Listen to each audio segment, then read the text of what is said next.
बिस्मिल्लाहिर्रहमानिर्रहीम। अल्लाह ताला के नाम से आगाज़ करते हैं जो कि नहायत मेहरबान और बहुत रहम करने वाला है। अस्सलाम वालेकुम माय डियर स्टूडेंट्स। हमारा सब्जेक्ट है बायोकेमिस्ट्री। बच्चों, मैं हूं डॉक्टर शराज और हम लोग पढ़ रहे थे प्रोटीन्स के बारे में। बच्चों, एक कॉन्सेप्ट हमने देखा था जिसे हम बिल्डिंग ब्लॉक कॉन्सेप्ट कहते हैं। बिल्डिंग ब्लॉक मीन कि जो कि किसी भी साख्त का बुनियादी स्ट्रक्चर है उसे हम बिल्डिंग ब्लॉक कहते हैं। अगर हम ह्यूमन बॉडी की बात करते हैं तो एक आम सा क्वेश्चन पेपर में भी आ सकता है, जनरल नॉलेज के लिए भी क्वेश्चन है, और वो ये है कि ह्यूमन बॉडी का बिल्डिंग ब्लॉक किसे कहते हैं। तो डेफिनेटली हम इसे जानते हैं कि सेल्स को ह्यूमन बॉडी का बिल्डिंग ब्लॉक कहा जाता है। यानी इंसान का जिस्म का जो बुनियादी खुलिया है, बुनियादी यूनिट है जिस पर ये पूरी साख्त तामीर की गई है, उसे हम सेल्स कहेंगे। सेल्स इटसेल्फ एक पूरी एंटिटी है, एक पूरी वर्ल्ड है, एक पूरी दुनिया है। हर सेल अपना मुख्तलिफ फंक्शंस, मुख्तलिफ केमिकल रिएक्शंस मुख्तलिफ तरीक़ों से चल रहा होता है। किसी एक सेल में भी कोई प्रॉब्लम आ जाए तो ये तवक्को रखी जा सकती है कि वो दूसरे सेल्स को भी डिस्टर्ब कर सकता है, या फिर ह्यूमन बॉडी खुद इस कैपेबल हो कि वो उस फॉल्ट को, उस डिफ़ॉल्ट को खुद से ठीक कर ले। अगर ठीक नहीं हो सकता तो प्रॉब्लम क्रिएट हो सकता है। इसकी हम सादा सी एग्जांपल ले लेते हैं कि जैसे एक बिल्डिंग है, एक इमारत है। आपसे किसी ने क्वेश्चन किया कि इस इमारत का बिल्डिंग ब्लॉक क्या है, तो आप कहेंगे कि ईंट है। ये ईंट एक बुनियादी जुज़ है, अंसर है, जिसके ऊपर ये पूरी साख्त रिपीटेडली इसी अंसर के इस्तेमाल से खड़ी हुई है। अब ईंटों की तरतीब का दुरुस्त होना लाजिम है। एक बिल्डिंग में किसी भी जगह पर कंस्ट्रक्शन में ईंट अगर दुरुस्त तरीके से इस्तेमाल नहीं की गई तो स्ट्रक्चर की साख्त डिस्टर्ब हो सकती है। हमें अंदाज़ा हो सकता है कि नहीं, कहीं ना कहीं ये फॉल्ट है, इस दीवार को ऐसा होना चाहिए था तो इसमें थोड़ा सा ये फॉल्ट है, ये नुमायाँ हो रहा है, वगैरह वगैरह। इस तरह के प्रॉब्लम्स डिटेक्ट हो सकते हैं। तो इसी तरह ह्यूमन बॉडी में भी जो सेल्स हैं उनका भी करेक्ट होना, सही पैटर्न पर होना ज़रूरी होता है। बिल्डिंग ब्लॉक का सही होना ज़रूरी होता है। अब बिल्डिंग ब्लॉक ह्यूमन बॉडी का सेल है। सेल मुख्तलिफ़ तरीक़ों से, मुख्तलिफ़ केमिकल्स की वजह से रेगुलेट हो रहा होता है, उसमें केमिकल रेगुलेशंस के प्रोसेस चल रहे होते हैं। कार्बोहाइड्रेट्स का जो बिल्डिंग ब्लॉक है हमने पढ़ा था, सैकराइड यूनिट कहते हैं। जब मुतवातर रिपीटेडली सैकराइड यूनिट्स बनेंगे तो कार्बोहाइड्रेट्स जन्म लेते हैं। इसी तरह अमाइनो एसिड्स हैं, जब रिपीटेडली बहुत सारी तादाद में, मिलियंस की तादाद में, ट्रिलियंस की तादाद में, थाउजेंड्स की तादाद में अमाइनो एसिड्स जब आपस में मिलते हैं तो प्रोटीन्स जन्म लेते हैं। प्रोटीन्स के बारे में भी हम जनरल इंट्रोडक्शन में देख चुके हैं कि प्रोटीन क्या होते हैं। उनकी हमने प्रॉपर्टीज़ भी देखी हुई है, हमने फ़िज़िकल केमिकल प्रॉपर्टीज़ भी देखी है, हमने कुछ उनके रिएक्शंस भी देखे हैं। फिर हमने ये भी देखा कि एक इंसानी जिस्म में, प्लांट्स में और एनिमल्स में प्रोटीन्स किस कदर अहम रोल अदा करते हैं।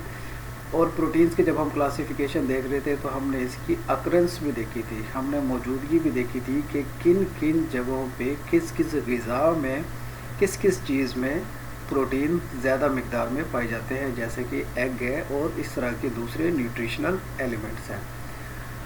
आज हम देखेंगे अमाइनो एसिड। और अमाइनो एसिड क्या है? ये प्रोटीन का, पॉलीपेप्टाइड का बिल्डिंग ब्लॉक है। Amino acid, an amino acid is bifunctional organic molecule. एक amino acid, bi mean two, functional mean अमल करने वाला, ऑर्गेनिक मीन ऐसे कंपाउंड जिसमें कार्बन और हाइड्रोजन की मौजूदगी नेसेसरीली हो, लाजमी मौजूद हो, कार्बन, हाइड्रोजन और ऑक्सीजन विद नाइट्रोजन। हमने लास्ट लेक्चर में भी देखा था कि ऑर्गेनिक में और इनऑर्गेनिक में जो डिफरेंस है। ऑर्गेनिक कंपाउंड्स ऐसे कंपाउंड्स होते हैं जिसमें कार्बन भी हो लाजमी तौर पे, इसमें हाइड्रोजन भी हो, उसमें ऑक्सीजन भी हो और उसमें नाइट्रोजन भी हो। और इनऑर्गेनिक वो होंगे जिसमें इन कंपोनेंट्स की लाजमी मौजूदगी ज़रूरी नहीं है। तो अमाइनो एसिड, अमाइनो से ही आप देखेंगे कि एमाइन का लफ्ज़ नाइट्रोजन की मौजूदगी को शो करता है। तो amino acid is a bifunctional organic molecule that contains both carboxyl group जिसमेम कार्बन और 2 एटम ऑक्सीजन के और हाइड्रोजन मौजूद हो, COOH, as well as an amine group. Amine mean ऐसा ग्रुप जिसमें नाइट्रोजन और हाइड्रोजन मौजूद हो। नाइट्रोजन की मौजूदगी की वजह से उस ग्रुप को एमाइन ग्रुप का नाम दिया गया, और कार्बोक्साइल ग्रुप जिसमें 2 ऑक्सीजन, 1 कार्बन, 1 हाइड्रोजन। जब इन दोनों का कॉम्बिनेशन लाजिम हो, कोई ऐसा स्ट्रक्चर जिसमें ये दोनों पाए जाए और रिपीटेडली पाए जाए, तो उस कंपाउंड को, उस केमिकल को, उस स्ट्रक्चर को हम एमाइनो एसिड का नाम देते हैं। Amino acids derived from the proteins have the amino group on the alpha carbon. Alpha carbon क्या होता है? The carbon atom next to the carboxyl group. पहला कार्बन, इसके स्ट्रक्चर में आगे हम मज़ीद चल के देखेंगे कि एक स्ट्रक्चर जिसमें जब हम स्ट्रक्चर ड्रॉ करेंगे या हम स्ट्रक्चर देखेंगे तो उसमें सबसे पहला ग्रुप होगा कार्बोक्साइल ग्रुप, COOH। और इसके बाद अगर कोई दूसरा कार्बन एटम मौजूद होगा तो उसे हम अल्फा कार्बन का नाम देते हैं। चेन छोटी भी हो सकती है, चेन बड़ी भी हो सकती है। एक टर्म पॉलीमर की भी इस्तेमाल होती है। मर mean unit, poly mean many. एक जैसे बहुत सारे यूनिट्स जब मिल जाए तो बहुत सारे को हम लफ्ज़ कहते हैं पॉली। मर यूनिट्स, बहुत सारे सेम यूनिट्स मिलें तो पॉलीमर बनते हैं। जब पॉलीमर बनते हैं तो वो एक चेन वाला स्ट्रक्चर, एक लंबा स्ट्रक्चर जो है वो ड्रॉ हो जाता है। और वो मुख्तलिफ स्ट्रक्चर, मुख्तलिफ तरीके, उनके मुख्तलिफ केमिकल नेचर उनकी सेम होगी लेकिन उनके फंक्शंस डिफरेंट हो सकते हैं। इन जनरल तो अमाइनो एसिड एक ऐसा केमिकल कंपाउंड है जिसमें कार्बोक्सिलिक एसिड मौजूद है, जिसमें अमाइनो एसिड एमाइन ग्रुप मौजूद है, और ये दोनों कॉम्बिनेशन में है। और एक नई टर्म इसमें हमने देखी अल्फ़ा कार्बन की, जिसमें हमें मालूम ये हुआ कि कार्बोक्सिलिक ग्रुप के साथ अगर कोई ऐसा ग्रुप दूसरा मौजूद है जिसमें कार्बन मौजूद है, तो पहला कार्बन छोड़ के कार्बोक्सिलिक वाला जो दूसरा कार्बन होगा उसे हम अल्फ़ा कार्बन का नाम देते हैं। Amino acids are the building blocks of protein. इंसानी जिस्म का बिल्डिंग ब्लॉक सेल, एक इमारत का बिल्डिंग ब्लॉक ईंट, कार्बोहाइड्रेट्स का building block saccharide unit, sugar unit, और प्रोटीन्स का बिल्डिंग ब्लॉक अमाइनो एसिड्स है। There are 300 amino acids that occur in the nature. Naturally, कुदरती तौर पे अभी तक जो फाइंडिंग है उसके हिसाब से 300 अमाइनो एसिड्स कुदरती तौर पर पाए जाते हैं। अमंग दीज ओनली, इनके दरमियान only 22 are known as standard amino acids that occur in the protein. इसमें से 22 ऐसे अमाइनो एसिड जिसके बारे में हम नॉलेज रखते हैं, उसकी हम इंफॉर्मेशन रखते हैं, और वो प्रोटीन्स में आम तौर पे पाए जाते हैं। इस स्लाइड में हमने देखा, 2 बातें देखी कि अमाइनो एसिड्स प्रोटीन्स के बिल्डिंग ब्लॉक है। हमने शुरू में भी इसको डिस्कस किया था। फिर हमें मालूम ये हुआ कि नेचर में टोटल 300 के करीब अमाइनो एसिड्स पाए जाते हैं, और हम लोग 22 ऐसी प्रोटीन्स को, अमाइनो एसिड्स को स्टैंडर्ड अमाइनो एसिड्स के नाम देते हैं, जो कि आम तौर पे जिन प्रोटीन्स को हम जानते हैं उनमें पाए जाते हैं। The amino acids differ in the nature because of alkyl group. Alkyl group का अदर नेम फंक्शनल ग्रुप है। फंक्शनल ग्रुप के बारे में आपको सादा सा आम फहम लफ्ज़ में, एक सेंटेंस में 2-3 लफ्ज़ों में इसकी डेफिनेशन बता दूं कि फंक्शनल ग्रुप वो केमिकल ग्रुप होता है जो किसी भी दूसरे ग्रुप के साथ जब अटैच होता है तो उसकी केमिकल नेचर को भी तब्दील कर सकता है, उसके केमिकल स्ट्रक्चर को भी तब्दील कर सकता है। और इन ग्रुप्स की अटैचमेंट से आप नोमेनक्लेचर भी डेवलप कर सकते हैं। लेट्स सपोज कि एक ऐसा केमिकल कंपाउंड है जिसको आपको टास्क दिया गया है कि इसका नाम मालूम करें कि इसका नाम क्या है, तो आप प्रेफरेबली उसके नंबर ऑफ़ कार्बन्स को देखेंगे, आप उसकी चेन को देखेंगे और आप उसके फंक्शनल ग्रुप को देखेंगे। फंक्शनल ग्रुप कुछ भी हो सकता है। आप आर की जगह सिंपल एच भी लगा सकते हैं, आप आर की जगह मिथाइल ग्रुप भी लगा सकते हैं और आप आर की जगह इथाइल ग्रुप भी लगा सकते हैं। फंक्शनल ग्रुप कुछ भी हो सकता है। अब जिस किस्म का फंक्शनल ग्रुप किसी दूसरे केमिकल कंपाउंड के साथ जब जाके मिलेगा तो उससे एक आइडिया होगा कि इस ग्रुप की केमिकल नेचर क्या है, और जब हम उसका नाम लिख रहे होंगे, डेजिग्नेट कर रहे होंगे, स्टडी कर रहे होंगे, तो उसमें हमें फंक्शनल ग्रुप हेल्प करता है। फंक्शनल ग्रुप बहुत अहमियत का हामिल होता है और हमने देखना है कि ये फंक्शनल ग्रुप कहाँ पे मौजूद है। अल्फ़ा कार्बन पे।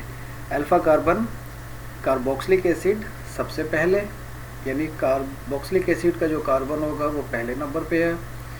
उसके साथ अगले वाला जो पहला कार्बन होगा उसे हम अल्फ़ा कार्बन का नाम देते हैं। तो फंक्शनल ग्रुप कहाँ पे मौजूद हुआ? अल्फ़ा कार्बन के साथ मौजूद होता है। The nature of the functional group, R group, determine the properties of the protein.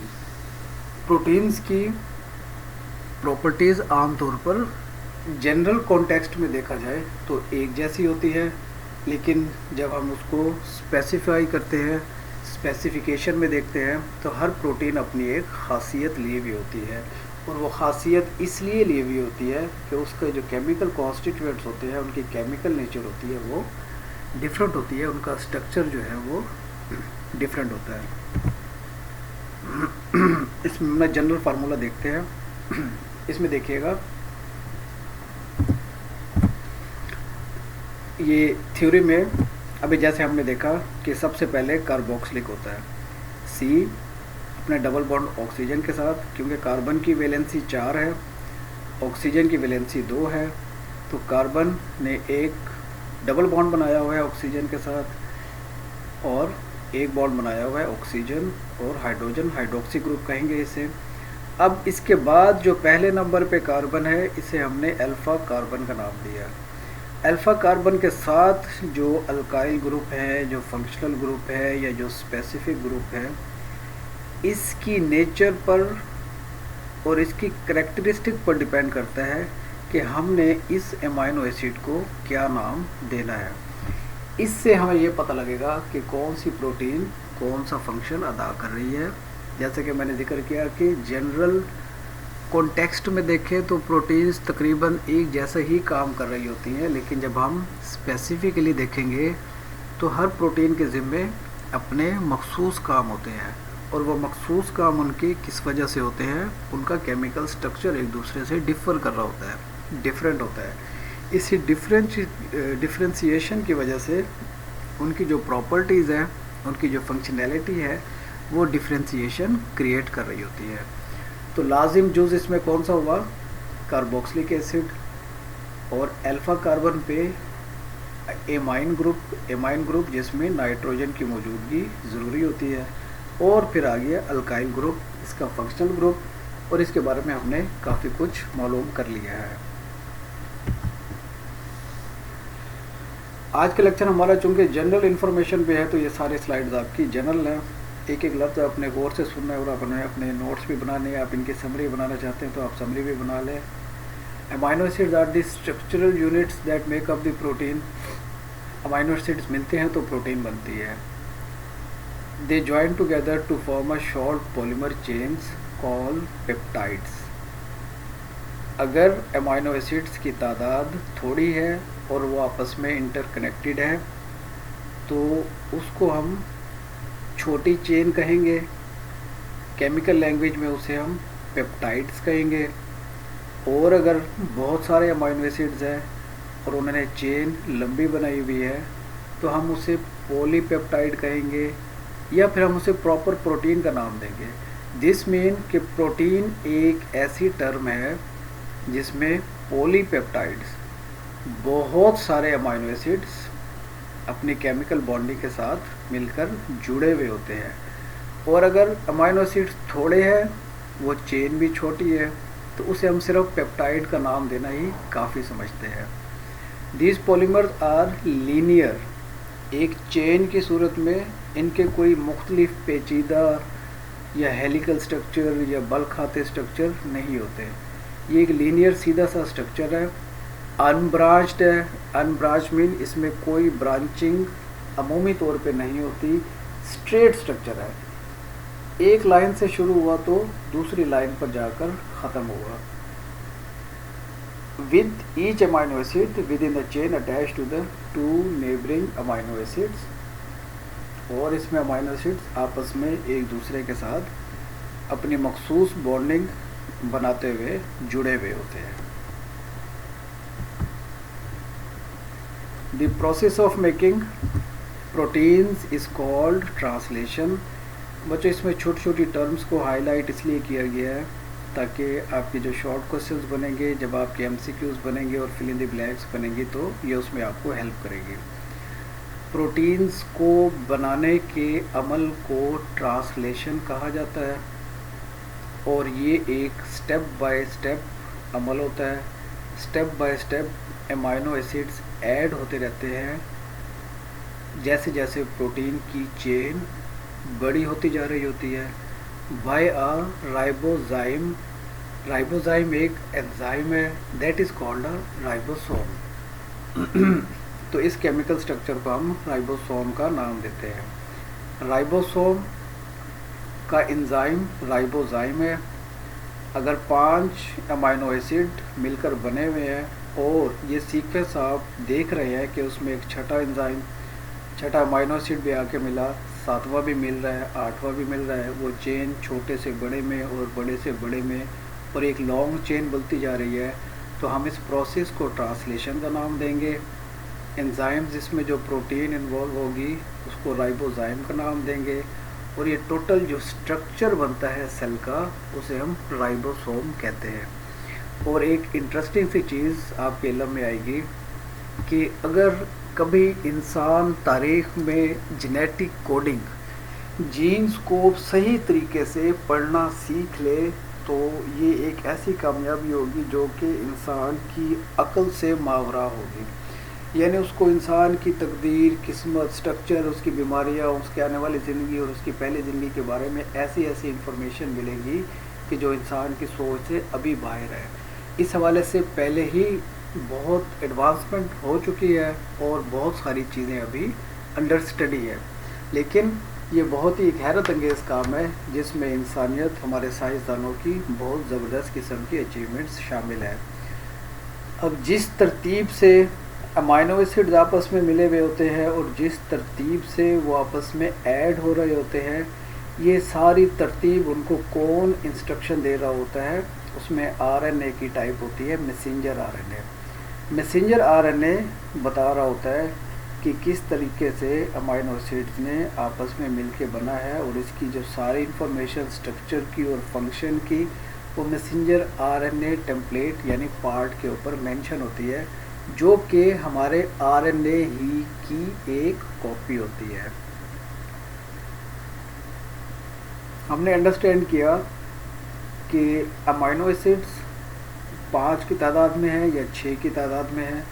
जब उन्होंने मिलना शुरू किया तो उनकी चेन की लेंथ बढ़नी शुरू हो गई और एक स्ट्रक्चर डेवलप हुआ, राइबोसोम।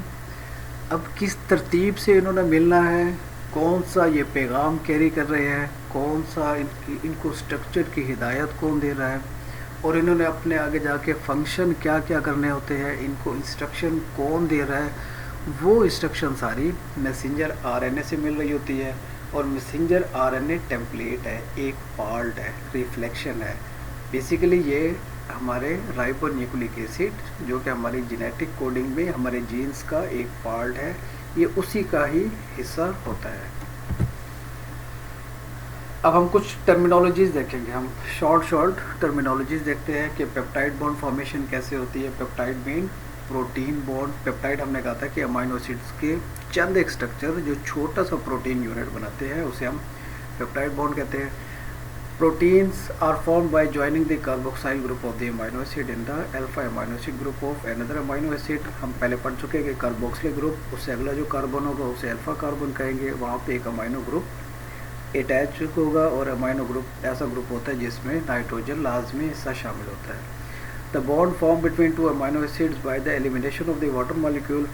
जब दो अमाइनो एसिड्स आपस में मिलते हैं तो वाटर का मॉलिक्यूल निकल जाता है। जब वो निकल जाता है तो जो लिंक बनेगा उसे हम पेप्टाइड लिंक कहते हैं या उसे हम पेप्टाइड बॉन्ड कहते हैं। The product form by linking amino acid molecule through peptide linkages, जिसमें कार्बन ऑक्सीजन और एमाइन ग्रुप, ये वही सिंपल सी चीज़ के कार्बोक्सिलिक एसिड का एमाइन ग्रुप के साथ मिलना। एक स्ट्रक्चर में तो कार्बोक्सिलिक एसिड भी मौजूद है, एमाइन ग्रुप भी मौजूद होता है, और इन्हीं कार्बोक्सिलिक एसिड और इसी एमाइन ग्रुप जब ये दूसरे अमाइनो एसिड के साथ अटैच हो रहे होंगे तो ये पेप्टाइड लिंक बनेगा, इसे हम पेप्टाइड कहेंगे। Peptides are further designated as di, tri, tetra और पेंटापेप्टाइड्स।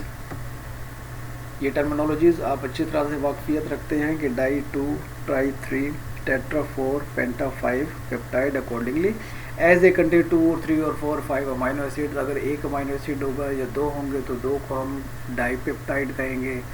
3 अमाइनो एसिड्स मॉलिक्यूल्स हैं तो उसमें हम ट्राई पेप्टाइड कहेंगे। 4 अमाइनो एसिड्स के मॉलिक्यूल्स होंगे तो हम उन्हें टेट्रापेप्टाइड कहेंगे। पेंटा अमाइनो एसिड्स के मॉलिक्यूल्स होंगे तो उन्हें हम पेंटापेप्टाइड कहेंगे। सेम और डिफरेंट, अगरचे अमाइनो एसिड सारे एक जैसे ही हों या फिर थोड़ा थोड़ा डिफरेंस रखते हों तो भी हम उन्हें नाम यही देंगे, डाई, ट्राई, पेंटा, टेट्रा, हेक्सा, हेप्टा और इस तरह से कंटिन्यू। आपस में पेप्टाइड बॉन्ड के ज़रिए इनका जो लिंक होगा, इनकी केमिकल बॉन्डिंग होगी, उसे हम पेप्टाइड लिंक कहते हैं। अमाइनो एसिड्स की क्लासिफिकेशन को हम बहुत ज़्यादा डिटेल से नहीं देखेंगे, लेकिन हम जनरली ज़रूर देखेंगे कि जैसे हमने कार्बोहाइड्रेट्स की हमने क्लासिफिकेशन देखी, हमने अमाइनो एसिड, हमने प्रोटीन्स की क्लासिफिकेशन देखी, तो अब हम अमाइनो एसिड्स की भी इन जनरल कॉन्टेक्स्ट में क्लासिफिकेशन देखेंगे। Amino acids are classified into different ways. बहुत सारे तरीके हैं, आप उसमें देख सकते हैं कि उनकी पोलैरिटी मीन उनकी अटैचमेंट या उनकी एफिलिएशन या उनका रिएक्शन टुवर्ड्स वाटर कैसा है, उनका स्ट्रक्चर कैसा है, उनकी न्यूट्रिशनल रिक्वायरमेंट्स कैसी है, या दूसरे अल्फाज में वो कौन सी न्यूट्रिशनल नीड पूरी कर रहे होते हैं, ग़िज़ाई एतबार से उनकी अहमियत क्या होती है, हम उस लिहाज से भी इनकी क्लासिफिकेशन करते हैं। हम इनकी शक्ल सूरत की बुनियाद पे भी क्लासिफिकेशन करते हैं। हम वाटर के साथ, पोलैरिटी के साथ, इनकी केमिकल बॉन्डिंग की वजह से भी उसको भी मद्देनज़र रखते हुए हम क्लासिफिकेशन कर सकते हैं। हम मेटाबॉलिक फेट भी देख सकते हैं कि इनका मेटाबॉलिज्म किस किस तरीके से वकूफ़ पज़ीर होता है, तो क्लासिफिकेशन उसकी बुनियाद पे भी होती है। लेकिन जनरली आम तौर पे जो क्लासिफिकेशन होती है हम उसमें पोलैरिटी को देख रहे होते हैं। Amino acids polarity chart shows the polarity of the amino acid. This mean कि ये जो पोलैरिटी का लफ्ज़ बार बार यूज़ हो रहा होता है, इसका ताल्लुक, गहरा ताल्लुक अमाइनो एसिड्स के साथ होता है। पोलैरिटी की बेस को अगर हम कहें कि क्लासिफिकेशन की ये नंबर 1 बेस बनती है। अगर हमें कभी अमाइनो एसिड्स को क्लासीफाई करना पड़े तो पहले स्टेप पे हम किसे कंसीडर करेंगे, हम पोलैरिटी को करेंगे। और चीज़ें भी हमने देख ली, उसमें स्ट्रक्चर भी है, उसमें न्यूट्रिशनल रिक्वायरमेंट्स भी है और मेटाबॉलिक फेट भी है, उनका मेटाबॉलिज्म भी शामिल है। Classification on the polarity basis, इसमें 4 ग्रुप बनते हैं। Polarity mean attachment, affiliation. अब पहला ग्रुप नॉन पोलर है जिसमें पोलैरिटी है ही नहीं सिरे से, तो वो नॉन पोलर हो गया। अब ऐसे अमाइनो एसिड जो कि पोलर है लेकिन उन पे किसी किस्म का चार्ज यानी कि आयनिक चार्ज जो होता है प्लस और माइनस का, वो मौजूद नहीं है। अगरचे वो पोलर है लेकिन उन पे कोई चार्ज नहीं है। इसी तरह से ऐसे अमाइनो एसिड जो कि पोलर है और उन पे पॉजिटिव चार्ज मौजूद है। ऐसे अमाइनो एसिड जो कि पोलर है लेकिन उनके ऊपर नेगेटिव चार्ज मौजूद है। This is the simplest classification that is based on the polarity of the amino acids, non polar, polar with no charge, polar with positive charge and polar with negative charge. More than 300 amino acids या लगभग 300 amino acids के मुतालिक हमें information है, जिसमें से 22 ऐसे होते हैं जिनके जो किसी केमिकल कंपाउंड्स में मौजूद होते हैं, प्रोटीन्स में मौजूद होते हैं और हमारे नॉलेज में है। टोटल तादाद इनकी 300 अमाइनो एसिड्स मौजूद होते हैं जो कि नेचर में है। ह्यूमंस कैन प्रोड्यूस, हमारे अपने इंसानी जिस्म में टोटल 10 या 20, 10 से लेकर 20 तक अमाइनो एसिड्स बनते हैं। The others must be supplied in the food. हमारे जिस्म अगर 10 से 20 अमाइनो एसिड्स अगर बना रहा है और हमें इससे ज़्यादा चाहिए होंगे तो हम कहाँ से लेंगे? हम अपनी ग़िज़ा से, अपनी खुराक से उसे पूरा करने की कोशिश करेंगे। अगर कोई एक भी अमाइनो एसिड जो कि इसेंशियल है, हमारे जिस्म के फंक्शंस के लिए बहुत ज़रूरी है, और अगर फेलियर हुआ, जिस्म किसी भी वजह से कोई ऐसा अमाइनो एसिड इनटेक करने से महरूम रह गया जो कि जिस्म के लिए ज़रूरी था, तो वो ख़ुद तो चूँकि नहीं बना सकता, ख़ुद तो वो 10 से 20 तक बनाएगा, हमें मज़ीद भी चाहिए, और अगर मज़ीद हासिल नहीं हो पा रहे तो जिस्म की जो प्रोटीन्स होगी वो डिग्रेडेशन होगी, और जिस्म की प्रोटीन्स का डिग्रेड हो जाना एक बीमारी का नाम है, और ये कॉम्प्लिकेटेड आगे मसले मसाइल्स को जन्म दे सकती है। इसमें ग्रोथ जो है ग्रोथ मुतासिर हो सकती है, इसमें मेटाबॉलिज्म मुतासिर हो सकती है, स्टमक के सिस्टम और बहुत सारे फंक्शन जो कि प्रोटीन से लिंक होते हैं वो सारे डिस्टर्ब हो सकते हैं। न्यूट्रिशनल क्लासिफिकेशन को भी हम एक सिंपली से देख लेते हैं without going into very detail. ठीक है, इस क्लासिफिकेशन के हिसाब से हमारे अमाइनो एसिड्स 3 तरह के बनते हैं। पहले इसेंशियल, बहुत लाजमी, जिसके बगैर ह्यूमन बॉडी का, जिसके बगैर एक इंसानी जिस्म का, एक ज़िंदा जिस्म का गुजारा ना हो, उसे हम इसेंशियल अमाइनो एसिड कहते हैं। Those that we can not make, अगरचे हम इसे बना नहीं पा सकते लेकिन हम इसे अपनी खुराक से, हम बैरूनी ज़राए से इसे हासिल करते हैं। अगर ये ना हुए तो जिस्म में प्रोटीन्स टूट फूट का शिकार होंगे, और जब टूट फूट का शिकार होंगे तो बीमारियाँ, वीकनेस, कमज़ोरी जन्म लेती है।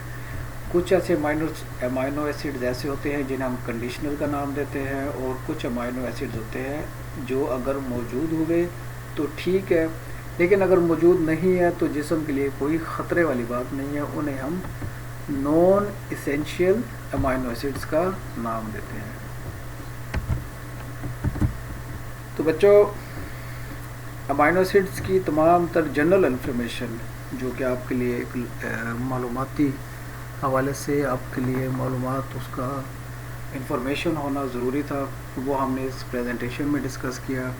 हमने क्या क्या देखा कि अमाइनो एसिड्स होते कितने हैं, नेचर में अब तक हमें कितने मालूम हो चुके, हमारा जिस्म कितने बनाता है, हमने उनकी क्लासिफिकेशन देखी कि हमें ज़रूरत कितनी है, और अगर हम अपनी ज़रूरत के अमाइनो एसिड्स जो कि एसेंशियल अमाइनो एसिड्स है वो अगर हम पूरे नहीं कर पा रहे तो हमारा जिस्म किस किस तरह के नुकसानात को फेस कर सकता है। और कुछ ऐसे अमाइनो एसिड्स भी होते हैं जो कि अगर जिस्म को मिले तो फंक्शन मुतासिर नहीं होता, मिल जाएंगे तो कुछ एडिशनल बेनिफिट ज़रूर हो जाएगा। So this is courtesy with thanks to doctor Shagufta Akmal, जो कि एक डॉक्टर है कायद-ए-आज़म मेडिकल कॉलेज बहावलपुर में, जिनकी बहुत अच्छी स्टडी और रिसर्च थी।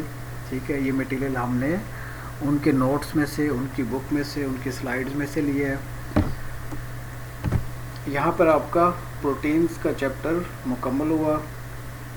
हम जब अगले इस पे लेक्चर पर जाएंगे तो हम इसको एक अच्छे तरीके से रिव्यू करेंगे, वो किस तरह से कि हम शॉर्ट क्वेश्चन आंसर्स, हम उसमें MCQs और उसमें फिल इन द ब्लैंक्स को शामिल करेंगे, ताकि प्रोटीन का हमने जितना भी चैप्टर पढ़ा उसको अच्छे तरीके से एक दफ़ा गो थ्रू करेंगे, रिव्यू करेंगे, उसके बाद हम अगले चैप्टर की तरफ चलेंगे। तो थैंक यू वेरी मच बच्चों, आप लोग अपना ख्याल रखिएगा, आप इस लेक्चर को ज़रूर रिव्यू कीजिएगा। हम मिलते हैं अगले लेक्चर में। अल्लाह हाफिज़।